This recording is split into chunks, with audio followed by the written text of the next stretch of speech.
नमस्कार, प्रणाम। Nirahua official news में आप सबके स्वागत बा।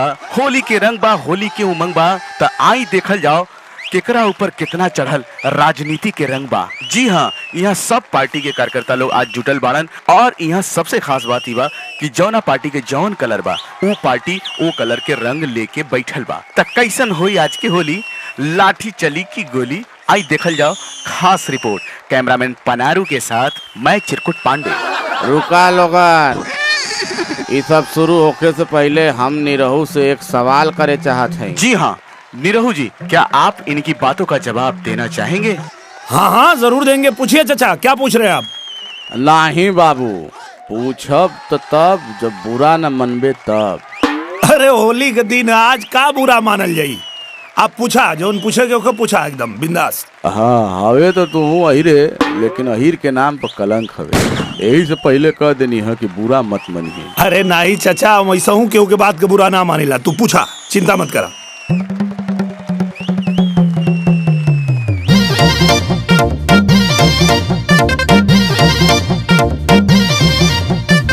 नाचे गावे के तो के चाही त काहे राजनीति में आइले।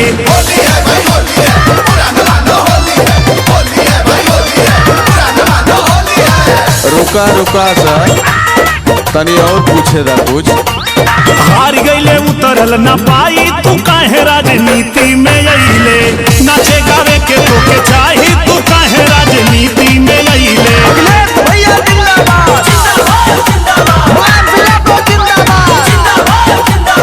एक मिनट, शांत हो जाइए, शांत हो जाइए। निरहू जी, इन्होंने तो बहुत बड़ी बात बोल दी, आप कुछ कहना चाहेंगे? जाने दीजिए इनको, क्या बोले, हमारे बड़े बुजुर्ग हैं, इनको हक है बोलने का। काहे रे बाबू, कुल बुद्धि हरा गई? नहीं चचा, जवाब तो दे देती लेकिन बुरा मान जी वालो। अरे बुरा का माने के हो तो खूने खानदान है। बोल बोल, का बोलत है? ठीक बात सुना। यूपीओ में लड़ी है वो पैसी, चचा अब चल रही हाल भैसी।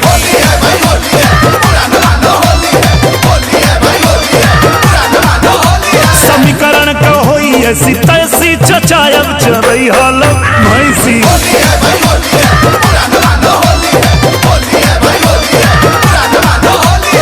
का चचा, कैसन लगल जवाब? बोल ले, घरे का लड़का है, तोर भाई उतर जाई, ठंडा हो जाए बेटा। एक आध बेर और हरबे ना, तोर भाई ठंडा हो जाए। आई समीकरण का क्या बात करते हो तुम? काहे समीकरण बिगड़ जाई? इन्हन के इतना दिन साइकिल पे बैठा के ढोले जा, काई कुल साथ ना दिए सर? जनाब थोड़ा तमीज से बात कीजिए। का तमीज से बात कीजिए? इतना दिन हमन तो के ढोनी जा, तो उन्होंने साथ ना देबा। अब की साथ ना देबा तो कूट के रख देवल जाई।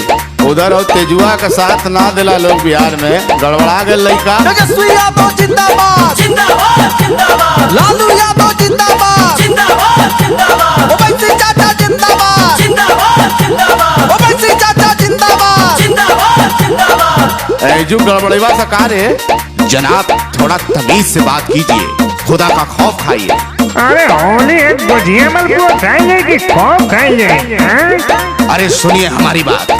बतावा तो ही बतावा इनके। हक के लिए जो हमारे लड़ेगा, बिरादर की सेवा बिरादर करेगा।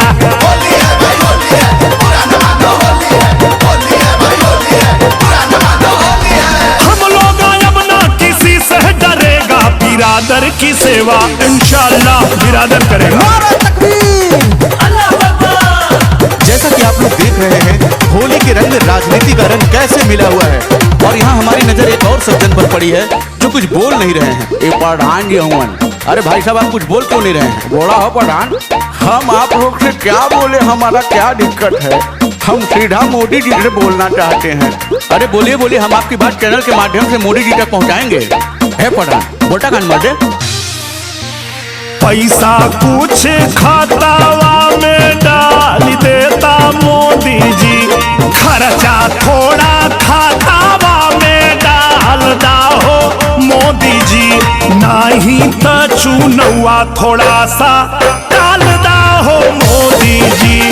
नहीं तो चुनौआ थोड़ा सा डालता है मोदी जी। चुनाव टालने की बात क्यों कर रहे हैं प्रधान जी? जरा खुल करके बताइए। कहाँ है महराज हो मैडम, खुल के बोला। बर्ड फ्लू के चक्कर में ना मुर्गा के हुखात बा, 600 रुपया किलो देखा बकरा बिकात बा। प्रत्याशी गरीबवन के संभाल दा हो मोदी जी, प्रत्याशी गरीबवन के संभाल दा हो जोगी जी। तन्नी सा चुनौआ आगे टाल दा हो मोदी जी।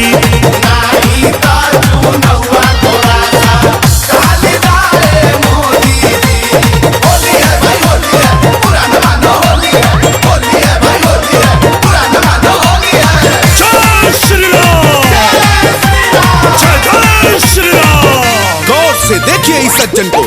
इस होली मिलन समारोह में इनका अलग ही रूप है। कैमरामैन पनारू से कहना चाहूंगा कि बाबा की तरफ कैमरा घुमाएं। बाबा जी, आप कुछ कहना चाहेंगे? जय श्री राम। नए भारत का नव युग में नया निर्माण है मंदिर।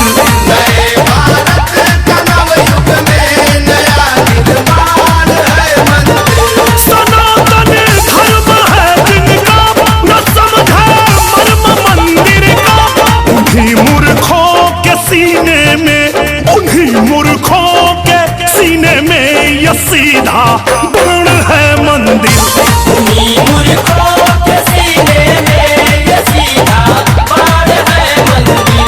ये भगवा रंग है मेरा, ये भगवा रंग है मेरा, ये भगवा रंग है मेरा, हमारा प्राण है मंदिर। ये भगवा रंग है मेरा, हमारा प्राण है मंदिर।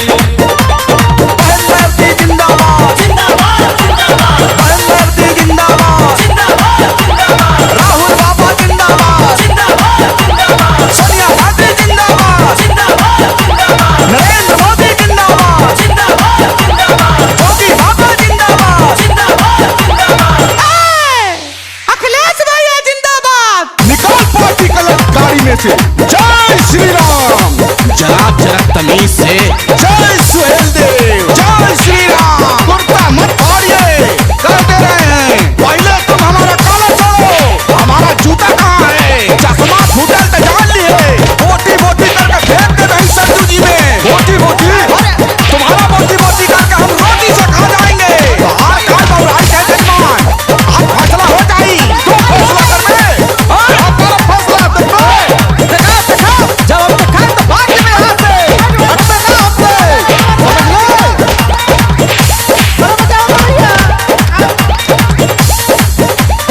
आप इस मौके पे कुछ कहना चाहेंगी?